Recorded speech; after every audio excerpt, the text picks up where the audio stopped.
오늘 찬양이 참 좋았죠? 예. 오늘 예배를 준비하면서 하신 찬양도 너무나도 좋았습니다. 제가 그 찬양하시는 모습을 보면서 조금 그러한 생각이 들었어요. 아, 찬양을 하실 때 여러분이 나와서 그룹으로 찬양을 인도하시면 참 좋겠다. 우리 장로님들, 집사님들께서 찬양을 참 즐겨 하시고 또 찬양으로 하나님께 영광 돌리기를 참 좋아하시는 그런 모습 속에서 큰 은혜를 받았습니다. 그래서 청년들도 한 그룹 만드셔서 앞에 나오셔서 하나씩을 인도하시고 또 어떤 때는 남집사 그룹이 좀 인도하시고 여집사님들은 많으니까 한 2번 하실까요? 그렇게 하시고 또 장로님들도 한 번 인도하시고 그래서 이 예배를 시작하기 전에 상당히 많은 시간을 우리가 하나님께 찬양하면서 우리의 마음을 또 하나님 앞에서 뜨겁게 하면 참 좋겠다 그런 생각들을 하게 되었습니다. 동의하십니까? 네. 그러면 다음 주에 누가 하시겠어요? 청년부터요. 네, 청년부터 하시겠습니다. 청년들이 다음 주 안식일에 찬양을 준비해 주시기 바랍니다. 그 다음에는요? 남집사, 예집사님 스스로 앞장서시는 게 좋습니다. 남집사님들 해주시고 그 다음에 장로님, 여집사님들이 한 그룹이 먼저 하셔야 되겠네요. 그죠? 여집사님 한 그룹, 그 다음에 장로님들 하시고, 그 다음에 여집사님 2번째 그룹도 이렇게 하시면 상당히 은혜가 될 것 같습니다. 참으로 감사합니다. 우리 김정원 원장님 수술 잘 마치시고 이렇게 교회에도 오셨습니다. 참으로 하나님께 감사드리고 또 계속해서 회복 잘 되시기를 기도합니다. 그럼 제가 인사를 좀 하기 원하시는 분들이 좀 있습니다. 우리 원지영 성도님 옆에 네, 정태복 성도님 오셨습니다. 우리 함께 일어서서 인사해 주시죠. 네, 전에도 몇 번 뵀었지만 또 이렇게 하나님 전에서 뵙게 돼서 너무나도 감사합니다. 그 다음에 하진이네 온 식구 오랜만에 왔어요. 하진이 온 식구 다 일어나십시오. 네, 계속해서 뵙게 되길 바랍니다. 우리 아카이를 모르시는 분들이 아직 많으신 것 같아요. 아카이, would you stand up again and say hello to our church members? 미국인입니다. 한국에 6년째 살고 있고요. 영어 학원에서 영어를 가르쳤었는데 지금은 병으로 인해서 잠깐 쉬고 있습니다. 여러분들 회복을 위해서 기도 많이 해주시기 바랍니다. 그 다음에 우리 저희 이름이 다 기억이 안 나요. 허선미 성도님, 허선미 성도님하고 아들하고 딸 환영합니다. 혹시 더 함께 환영하기 원하시는 분들이 있으십니까? 환영드렸죠? 예, 감사합니다. 이제 성전 건축표와 함께 외치겠습니다. 제가 검은 글씨, 여러분들 파란색 글씨 외쳐주십시오. 우리는 할 수 있다. 성도요. 다시 한번 하겠습니다. 우리는 할 수 있다. 성도요. 아멘. 아직 준공이 안 이루어져서 우리 모두가 기다리고 있습니다. 지난 월요일에 시청을 대신해서 업무 대행 업체가 나오셔서 우리 교회 곳곳을 다 훑어보시면서 어떻게 해야 될지 또 지적을 좀 해주고 가셨습니다. 큰 지적이 난 것은 없습니다. 그러나 작게는 좀 지적이 나왔는데 좀 말씀을 드리자면 첫 번째는 그 잠옷반에 있는 나무 계단이 있습니다. 여기를 방염 처리하라는 거예요. 근데 요거 어제 다 했습니다. 두 번째는 여러분들 보시면 이 부분입니다. 이 부분 보이시죠? 네, 화면 보여주시면 죄송합니다. 이게 다시 한번 하겠습니다. 여기 뭐가 네, 잠깐만요.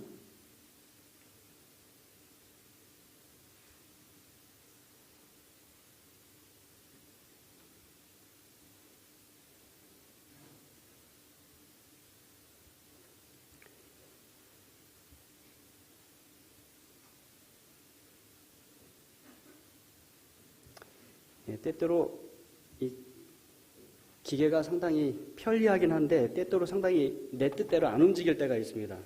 오늘 좀 그러한 상황이네요. 다시 한번 해보겠습니다. 여러분들은 잠깐만요.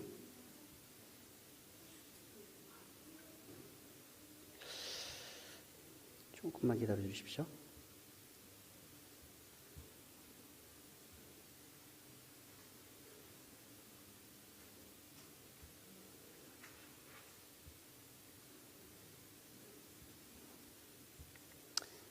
예, 됐습니다.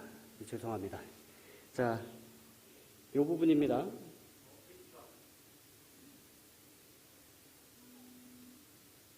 예, 이 부분이에요. 보이시죠? 예, 여기가 원래 여기하고 같은 색깔, 나무 색깔로 칠해줘야 돼요. 그런데 이 검은색으로 그냥 놔뒀습니다. 그랬더니 여기 나무색으로 칠하십시오. 이렇게 내려온 거예요. 근데 그것이 맞습니다. 외관도 심의를 받았기 때문에 그대로 조화롭게 심의 받은 대로 그대로 유지하라는 것입니다. 그래서 요거는 다음 주 중에 하기로 했고요.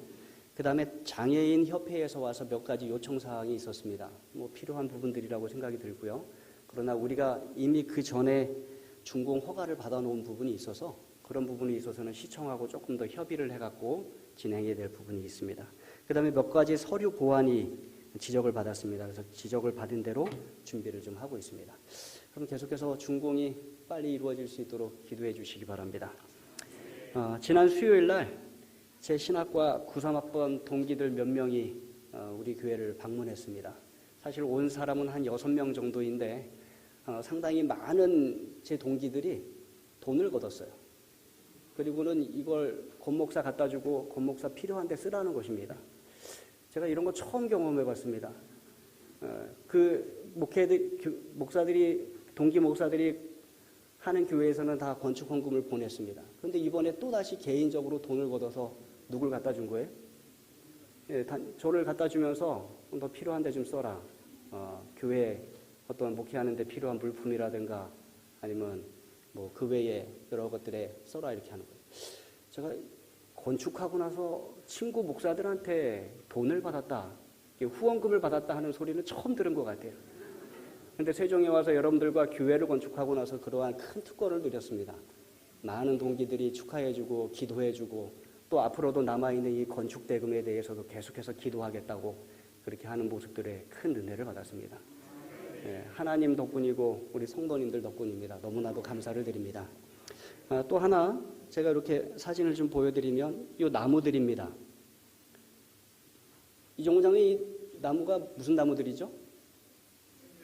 칡백이라고 하던가요? 예, 칡백나무, 잘하네요. 칡백나무들이라고 합니다. 근데 요거를 여러분들이 잘 아시는 교회, 발 씻겨주는 교회 정보인 평신도 사역자가 몇 년간 기른 것들이라고 합니다. 아마 요걸 길러서 또 팔아서 전도 자금을 모금하기도 하는 것 같아요. 그런데 어느 날 전화가 왔어요. 저녁이 다 되고 이제 밥도 먹고 조금 쉬고 있는데, 야 수진아, 내가 나무를 좀 그 교회에 드리고 싶다. 성전이 아름답게 건축되었는데 내가 이제 몇 년 아름답게 기른 나무들을 좀 갖다 드려서 그 나무들이 또 성전의 곳곳에 위치해서 아름답게 그렇게 자리했으면 좋겠다. 이렇게 한 거예요. 그래서 그 언제 오냐 했더니 내가 한 10시쯤 출발할게 그러는 거예요. 밤 10시에 출발해갖고 12시 반이 도착해서 여기 왔어요. 그리고는 이렇게 나무들을 주고 갔습니다. 그래서 그 세종에 이렇게 아름다운 교회가 지어지고 또 세종시에 맞는 복음을 전할 수 있는 교회가 됐으면 참으로 축하한다라고 했습니다. 아름다운 일들이 성전을 건축하면서 이렇게 누리게 되었습니다. 외부 헌금도 또한 소개해드리겠습니다. 우리 윤민구 집사가 지난번에 한번 왔었습니다. 천명선교사 우리 조영주 집사님하고 동기인데 와서 교회 참석했었는데 건축 헌금에 10만 원 드리고 갔어요. 네, 또 진주 솔밭교회와 김미정 집사님, 간간히 오시는 김미정 집사님 아시죠? 그분들이 각각 30만 원씩 또 헌금을 보내주셨습니다. 여전히 외부에서 이렇게 헌금을 보내주시는 것에 대하여 참으로 감사를 드립니다. 이제 성경 말씀 읽겠습니다. 고린도전서 4장 1절로 5절 우리가 다시 한번 교독하도록 하겠습니다. 1절부터 홀수절 제가 읽고 5절은 함께 읽겠습니다. 사람이 마땅히 우리를 그리스도의 일꾼이요 하나님의 비밀을 맡은 자로 여길지어다.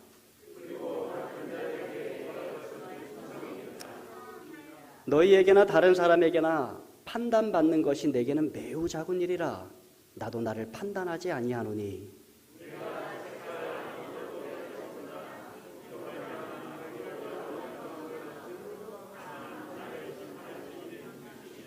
5절 함께 읽습니다. 시작.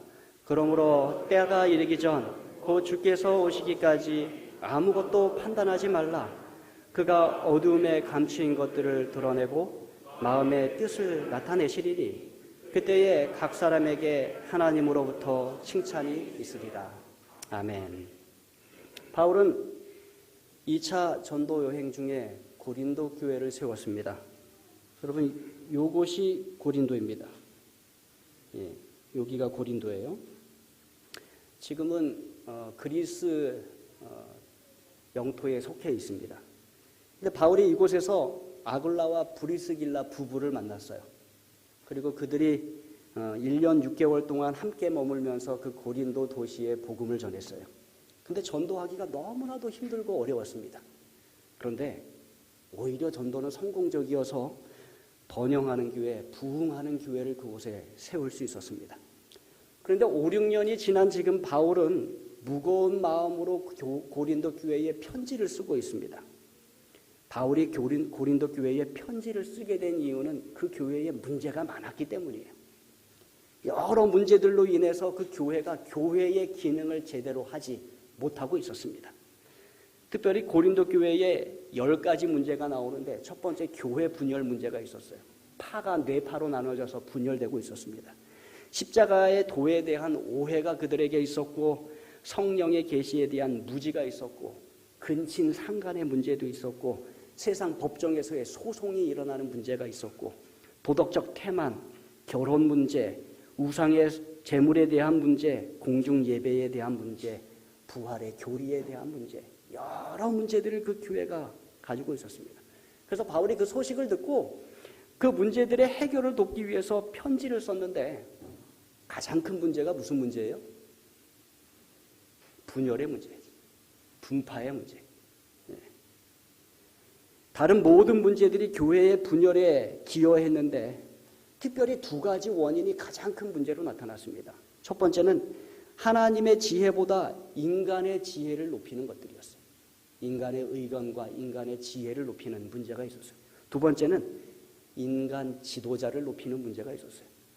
그래서 나는 바울에게 속했다. 나는 아볼로에게 속했다.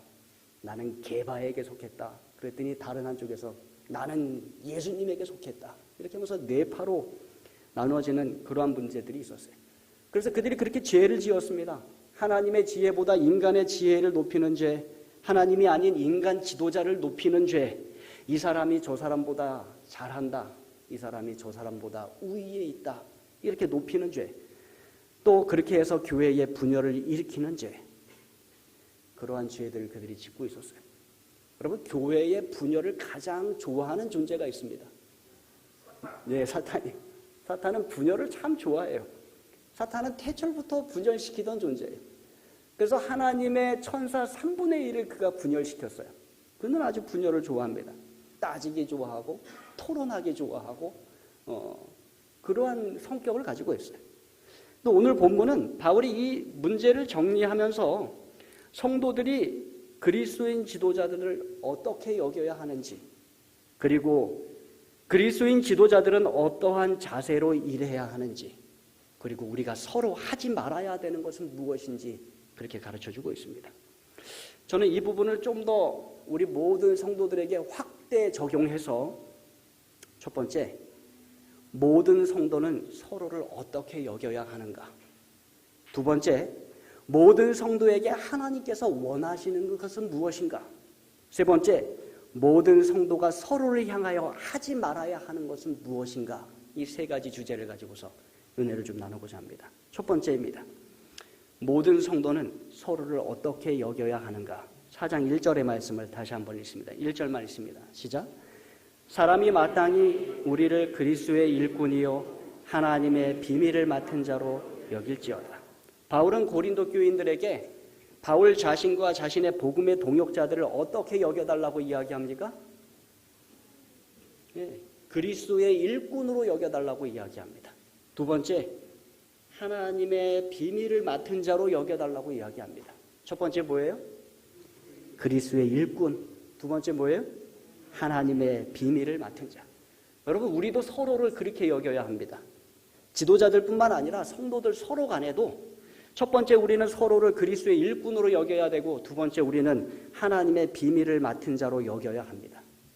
그래서 옆에 계신 분에게 말씀하시겠습니다. 자, 옆에 계신 분들 보세요. 당신은 그리스도의 일꾼입니다. 네. 두 번째, 당신은 하나님의 비밀을 맡은 자입니다. 자, 이제 저를 보고 스스로도 선포하실까요? 나는 그리스도의 일꾼입니다. 나는 하나님의 비밀을 맡은 자입니다. 이 두 가지를 꼭 기억하십시오. 우리가 예수 그리스도를 개인의 구주로 영접하고 하나님의 자녀가 되어서 이 교회에 출석하고 있다면 당신은 그리스도의 일꾼입니다.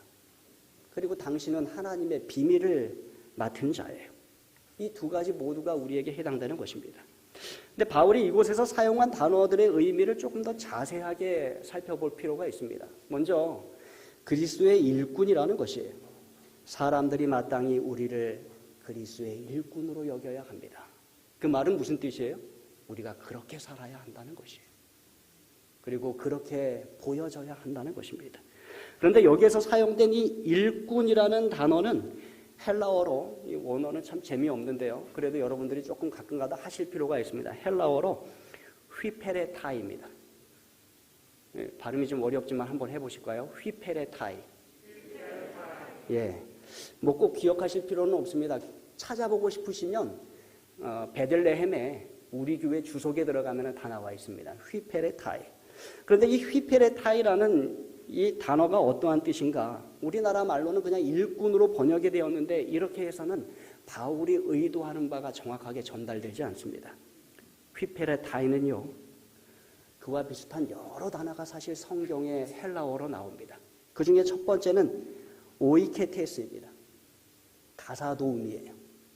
집안에서 집안일을 도와주는 사람, 오이케테스라고 불렀고요. 두 번째는 둘로스라는 단어가 있습니다. 이것은 노예예요. 사슬에 묶인 사람, 노예예요. 그 다음에 또 하나가 있는데 디아코노스입니다. 이 사람은 조금 자유로운 종입니다. 그래서 단순한 하인, 고용된 직원, 다른 사람의 명령을 듣는 사람, 이렇게 여깁니다.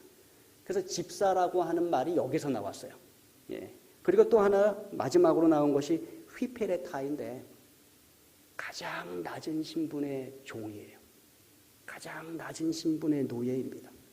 특별히 어떠한 사람을 이렇게 불렀는가 하면 큰 배에 가장 밑에서 노를 젓는 사람들을 그렇게 불렀습니다. 이들이 하는 일이란 노를 저으라고 하면 멈추라고 할 때까지 노를 젓는 것입니다. 그리고 멈춰 하면 멈추는 것이 가장 낮은 부류에 있던 사람. 그런데 바울은 자신들을 가리켜 뭐라고 부른 거예요? 휘페레타이. 우리는 가장 낮은 수준의 종입니다. 가장 비천한 종입니다. 바울은 자신을 그리스도의 사도라고 부르기를 좋아했어요. 그러면서 동시에 자신을 휘페레타이, 나는 그리스도의 일꾼입니다라고 부르기 좋아했어요. 여러분, 우리도 그렇다는 걸 기억하시기 바랍니다. 우리가 하나님의 아들과 딸임과 동시에 우리도 그리스도의 일꾼이에요. 휘페레타이, 가장 낮은 그런 곳에 있는 것입니다. 따라서 우리는 누가 누구를 높일 수 있는 존재가 아니에요. 우리 모두는 다 뭐예요? 휘페레타이, 가장 낮은, 가장 비천한 일을 하는 일꾼이라는 것입니다. 그래서 바울이 이야기해요. 바울파, 아볼로파, 베드로파, 그리스도파 이렇게 나눠져 있는데 아볼로가 무엇이며 바울이 무엇이냐, 게바가 무엇이냐, 다 무엇이다? 다 그리스도의 휘페레타이다. 다 일꾼이다. 내가 스스로 높일 수 없는 존재이며 다른 사람을 낮출 수도 없는 존재이다. 우리 모두는 다 가장 낮은 일꾼이에요. 휘페레타이. 우리는 그저 아무것도 아닙니다. 우리가 유용한 이유는 하나님께서 우리를 창조해 주셨고 예수님께서 우리를 구원해 주셨기 때문임을 여러분 기억하시기 바랍니다. 나머지도 하나 살펴보면은요, 사람이 마땅히 우리를 그리스도의 일꾼이요, 그 다음에 뭐라 그랬어요? 예, 하나님의 비밀을 맡은 자라고 했어요. 하나님의 비밀을 맡은 자. 우리 모두가 다 하나님의 비밀을 맡은 자입니다. 선포하시겠습니다. 나는 하나님의 비밀을 맡은 자입니다. 옆에 있는 사람에게 확인시켜 주십시오. 당신은 하나님의 비밀을 맡은 자입니다. 네. 확인되셨죠? 나는 뭐예요? 하나님의 비밀을 맡은 자예요. 내 옆에 있는 사람도 뭐예요? 예, 하나님의 비밀을 맡은 자예요. 여기서 말하는 하나님의 비밀은 무엇인가? 성경은 말합니다. 예전에는 감추어져 있었는데 예수 그리스도를 통해서 드러난 구원의 비밀이라는 것입니다. 그래서 이것을 바울은 신비라는 말을 사용하기도 했어요. 하나님이 죄인을 구원하기 위해 이 땅에 오셨다는 거예요. 비밀스럽고 신비하다는 것입니다. 근데 우리가 그것을 맡은 자들이에요. 우리가 그것을 나눠주는 자인 것입니다. 특별히 여기 맡은 자라고 하는 이 단어는요, 원어를 또 말씀드리겠습니다. 오이코노모이입니다. 기억하지 않으셔도 돼요. 저도 이거 기억 못해요. 오이코노모이. 그런데 이 맡은 자들이라는 이 단어는 어떻게 합성이 되었는가 하면 집이라고 하는 단어 오이코스와 그 다음에 관리를 의미하는 네모가 합쳐져서 그 복수를 만들어서 오이코노모이가 되었어요. 집을 관리하는 사람들. 그러니까 하나님의 비밀을 맡은 자들은 집을 관리하는 사람들처럼 하나님의 비밀을 관리하는 자들이에요. 여러분 이 단어 들으니까 기억나는 단어 하나 있으시죠? 성경에서 자주 번역되는 단어, 자주 나오는 단어예요. 예, 맞습니다. 청지기예요. 이 오이코노모이는 청지기입니다. 맡은 자는 청지기예요. 우리는 청지기 하면 지금까지 무엇에 대하여 청지기라고 많이 배워오셨어요? 예, 가장 많이 강조하는 것이 재물이에요.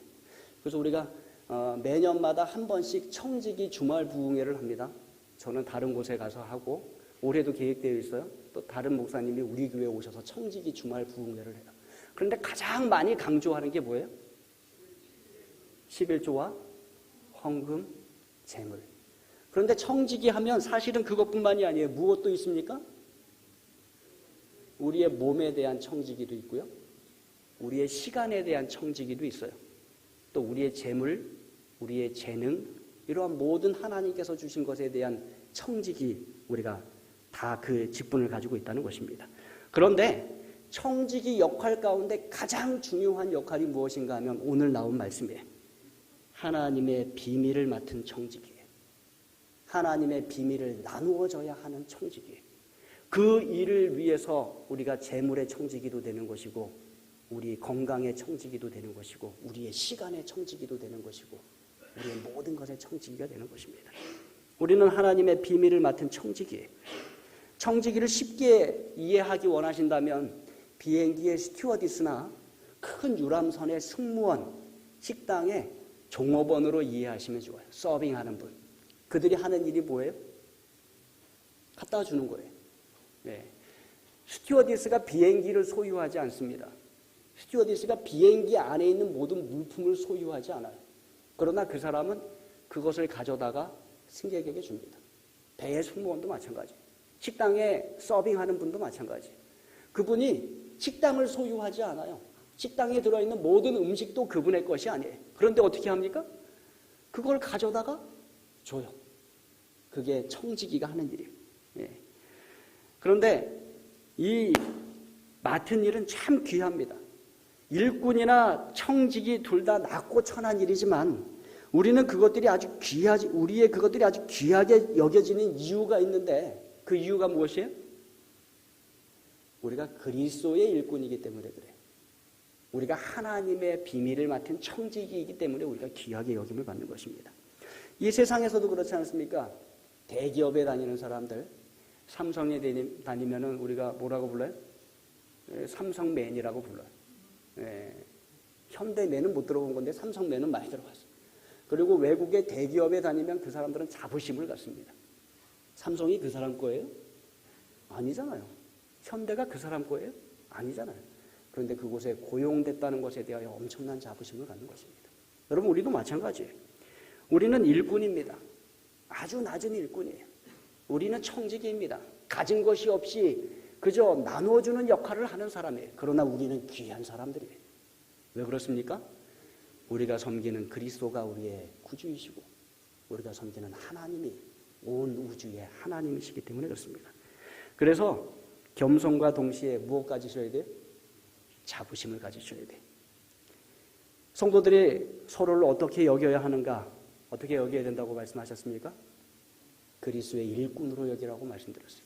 하나님의 비밀을 맡은 청지기로 여기라고 말씀드렸어요. 그래서 스스로를 높일 수 없습니다. 다른 사람을 높일 수도 없고 다른 사람을 낮출 수도 없어요. 우리는 모두 다 겸손해야 하고 동시에 우리가 섬기는 그리스도로 말미암아 하나님으로 말미암아 우리가 자긍심과 자부심을 가져야 되는 것입니다. 두 번째입니다. 녹색 글씨 함께 읽겠습니다. 시작. 예, 그럼 모든 성도에게 하나님께서 원하시는 것은 무엇인가? 2절 말씀 함께 읽습니다. 2절입니다. 시작. 그리고 맡은 자들에게 구할 것은 충성이니라. 하나님께서 그리스도의 일꾼들에게 하나님의 비밀을 맡은 자에게 원하시는 것이 무엇이라고요? 충성이에요. 하나님은 우리의 충성을 원하십니다. 잠언 22장 29절 말씀 함께 읽겠습니다. 시작. 내가 자기 사업에 근실한 사람을 보았느냐? 이러한 사람은 왕 앞에 설 것이요 천한 자 앞에 서지 아니하리라. 내가 자기 사업에 충성스러운 사람을 보았느냐? 어디에 설 것이에요? 왕 앞에 설 것이다. 마태복음 25장 21절 함께 읽습니다. 시작. 그 주인이 이르되 잘하였도다 착하고 충성된 종아, 내가 작은 일에 충성하였음에 내가 많은 것을 내게 맡기리니 내 주인의 즐거움에 참여할지어다 하고, 하나님은 우리에게 일을 맡기십니다. 그리고 우리가 충성을 다하면 우리에게 더 많은 것을, 더 큰 일을 맡기십니다. 고린도전서 4장 17절의 말씀이에요. 함께 읽습니다. 시작. 이로 말미암아 내가 주 안에서 내 사랑하고 신실한 아들 디모데를 너희에게 보내었으니 그가 너희로 하여금 그리스도 예수 안에서 나의 행사 곧 내가 각 교회에서 가르치는 것을 생각나게 하리라. 디모데는 충성스러운 아들이었기 때문에, 신실한 아들이었기 때문에 보냄을 받았어요. 주 안에서 내 사랑하고 신실한 아들 디모데라고 바울은 말하고 있어요. 신실하고 충성스러운, 하나님께서 원하시는 것이 충성이에요. 민수기 12장 7절 함께 읽습니다. 시작. 내 종 모세와는 그렇지 아니하니 그는 내 온 집에 충성합니다. 하나님께서 말씀하십니다. 모세는 내 온 집에 충성하는 자이다. 하나님께서 충성스러운 사람을 쓰시며 충성스러운 사람을 보내십니다. 그리고 계속해서 우리에게도 충성하라 말씀하세요. 골로새서 1장 7절입니다. 함께 읽습니다. 시작.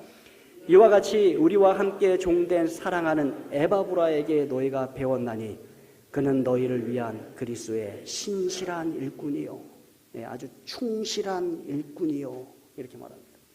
골로새서 4장 7절 또 읽습니다. 시작. 두기고가 내 사정을 다 너희에게 알려주리니 그는 사랑받는 형제요 신실한 일꾼이요 주 안에서 함께 종이 된 자니라. 두기고가 아주 최고의 칭찬을 들었어요.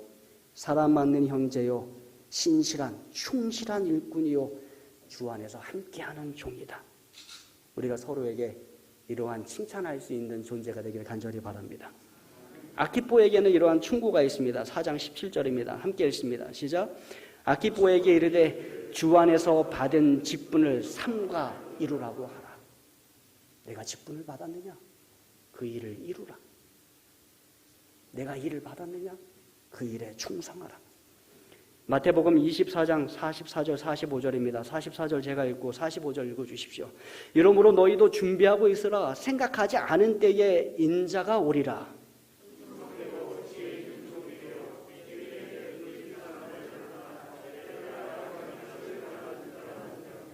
마지막 때가 왔으니 준비하고 있으라. 생각지 않은 때에 인자가 올 것이다. 그러면서 예수님께서 찾으십니다. 충성되고 지혜 있는 종이 되어 주인에게 그 집 사람들을 맡아 때를 따라 양식을 나눠줄 자가 누구냐.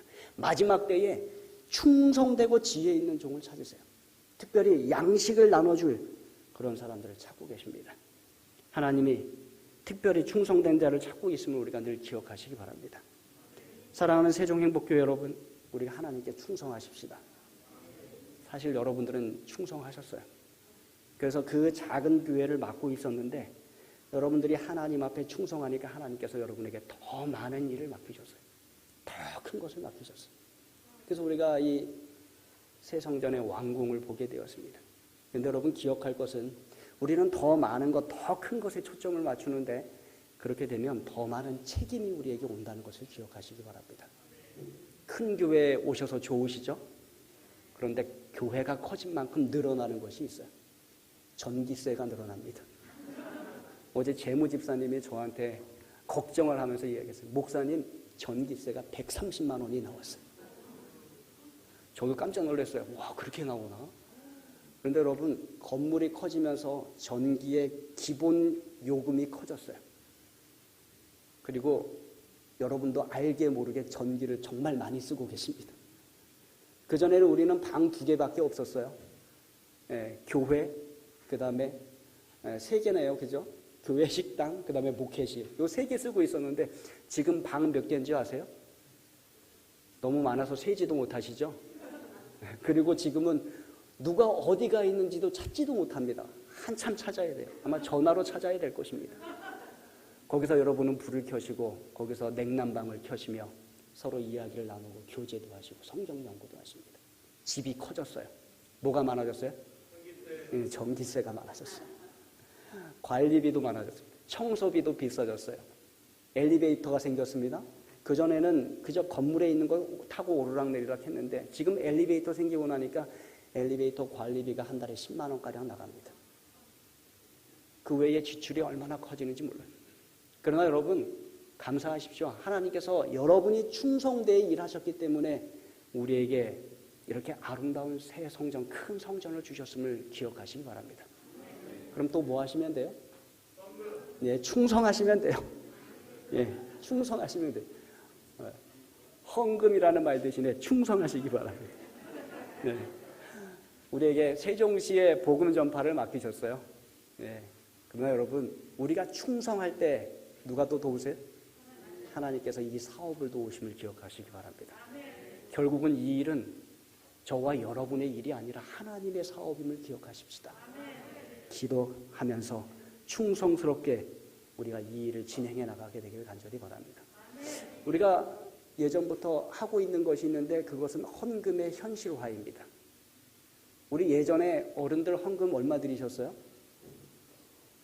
1,000원 드리셨어요. 1,000원. 예. 지금 헌금 얼마 드리세요? 예전에 밥값이 얼마였습니까? 지금 밥값은 얼마예요?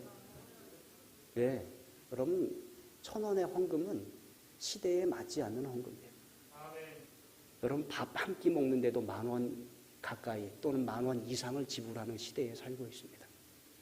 여러분 우리의 헌금을 현실화하시기 바랍니다. 월정 헌금을 현실화하셨어요. 그래서 여러분들이 장로님들은 월 20만 원씩 내십시다 라고 말씀하셨어요. 그리고 실천하고 계십니다. 집사님들은 월 10만 원씩 드리십시다. 그리고 실천하고 계세요. 여러분 그 큰 충성과 헌신을 하나님께서 기억하심을 기억하시기 바랍니다. 그리고 그것은 이 시대에 맞는 우리의 충성과 헌신이 되어야 함을 또한 기억하시기 바랍니다. 마지막입니다. 세 번째 빨간 글씨 함께 읽겠습니다. 시작. 예, 모든 성도가 서로를 향하여 하지 말아야 하는 것은 무엇인가? 3절로 5절 읽습니다. 제가 3절 읽고 여러분 4절, 5절 함께 읽겠습니다. 너희에게나 다른 사람에게나 판단받는 것이 내게는 매우 작은 일이라. 나도 나를 판단하지 아니하노니.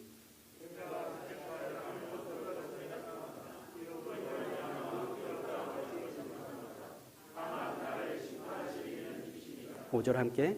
그러므로 때가 이르기 전 곧 주께서 오시기까지 아무것도 판단하지 말라. 그가 어두움에 감추인 것들을 드러내고 마음의 뜻을 나타내시리니 그때에 각 사람에게 하나님으로부터 칭찬이 있으리라. 바울 당시나 지금이나 사람들이 하기 좋아하는 것이 있습니다. 그것이 뭔가 하면 남을 판단하는 것이에요. 남 이야기하는 것이에요. 그래서 차를 마시러 한 4사람이 모였으면은요, 이야기하다가 아무리 화장실에 가고 싶어도 가지 못하는 사람들이 있어요. 왜 그렇습니까? 내가 잠깐 자리를 비우면 어떻게 될 것 같아요? 이 사람들이 내 이야기를 할 것 같아요. 우리는 판단하는 걸 정말로 좋아합니다. 세상도 그렇고 교회도 그렇습니다. 교인들은 목사를 판단하고 장로를 판단하고 교인 서로를 판단합니다. 목사는 교인들을 판단하고 장로를 판단하고 교회를 판단해요. 우리는 판단하는 시대에 살아가고 있어요. 그렇게 함으로써 모두가 다 성경이 하지 말라고 하는 죄를 범하고 있음을 여러분 기억하시기 바랍니다. 다른 사람을 판단하는 것은 죄예요. 성경이 하지 말라고 했기 때문에 그렇습니다. 또 판단하는 일이 사람에게 허락되지 않았기 때문에 그렇습니다. 왜 그런가? 사람은 절대로 제대로 판단할 수 없어요. 오직 우리를 판단하시는 분은 하나님이심을 기억하시기 바랍니다. 그래서 여러분이 누군가를 판단하고 있다면 여러분은 하나님의 보좌에서 하나님을 끌어내리고 여러분 자신이 그 자리에 올라가서 그 일을 하고 있음을 기억하십시오. 가장 큰 죄 중에 하나임을 우리가 기억하시기 바랍니다. 바울의 말을 들어보십시오.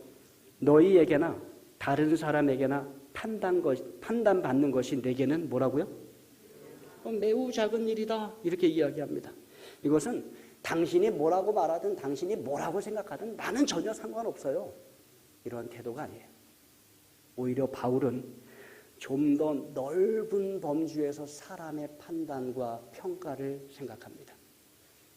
여러분의 판단과 평가는 이 세상 법정에서 지방법원이 하는 일과 마찬가지예요. 지방법원이 이거는 이렇다, 저거는 저렇다.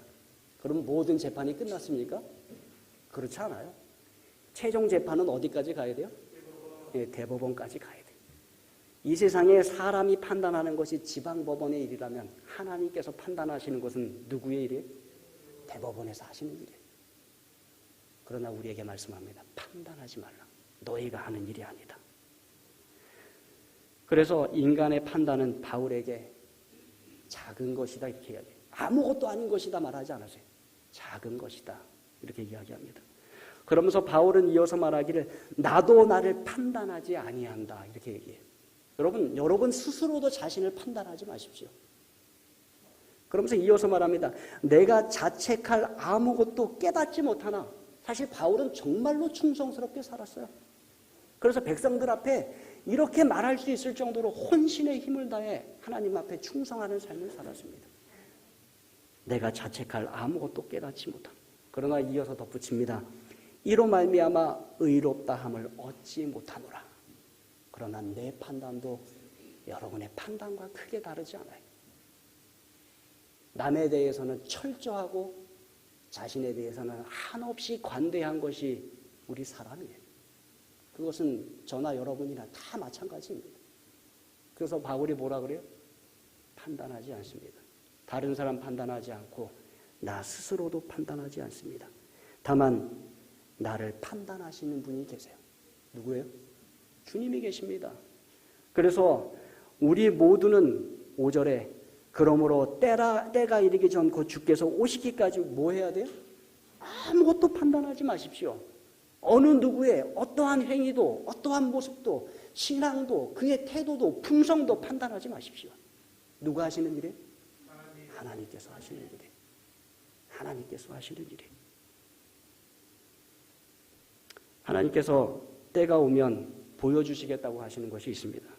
그것은 뭔가 하면 어두움에 감추인 것들이고 마음의 뜻을 나타내 보여주신다고 했어요. 어두움에 감추인 것은요. 우리의 행동들이 나타나지 않은 행동들을 말합니다. 마음에 있는 것은 우리가 다 알지 못해요. 왜? 숨겨진 동기, 숨겨진 행동. 그때에 각 사람에게 하나님으로부터 칭찬이 있으리라.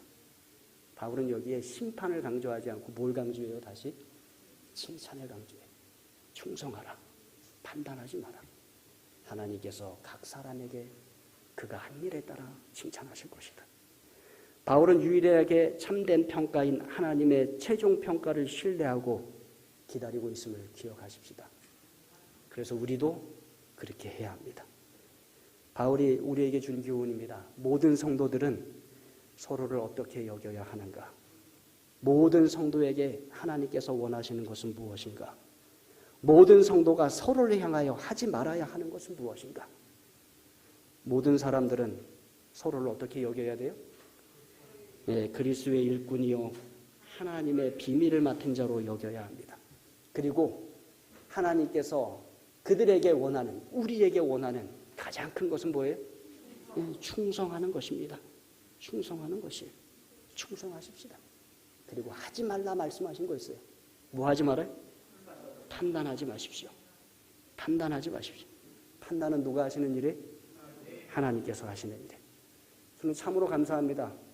저와 여러분이 하나님 앞에 충성하심으로 새 성전이 이렇게 완공되었어요. 더 큰 것을 주셨습니다. 그러나 우리 어떻게 해야 돼요? 더 큰 것을 받았으니 더 큰 충성으로 나아가야 함을 여러분 기억하십시다. 그럴 때 우리에게 또 더 큰 것을, 더 많은 것을 허락하시는 하나님의 축복이 있음을 기억하십시다. 우리 교회 주석에 있는 말씀이에요. 좀 강합니다.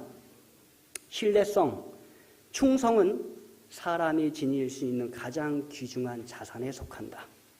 신뢰성, 충성은 하나님이 높이 평가하시는 것이다. 그러면서 강합니다. 이 자질이 없다는 것은 영생의 자격을 얻지 못함을 의미한다. 하나님의 자녀는, 그리스도의 일꾼은, 하나님의 비밀을 맡은 자는 충성의 특징을 가지고 있음을 우리 기억하시고 예수님 재림하시는 그날까지 충성의 충성을 이어가게 되길 간절히 바랍니다. 그래서 하나님께서 우리에게 더 많은 것을, 더 큰 것을 주시는 것을 계속해서 경험하는 축복의 삶이 되길 바라면서 말씀을 마치겠습니다.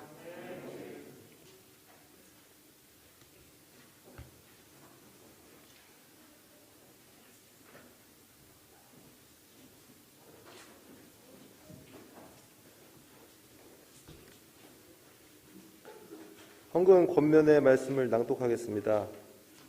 할 마음만 있으면 있는 대로 받으실 터이요 없는 것은 받지 아니하시리라. 고린도후서 8장 12절 말씀. 다 같이 일어나셔서 426장 찬미 부르시겠습니다.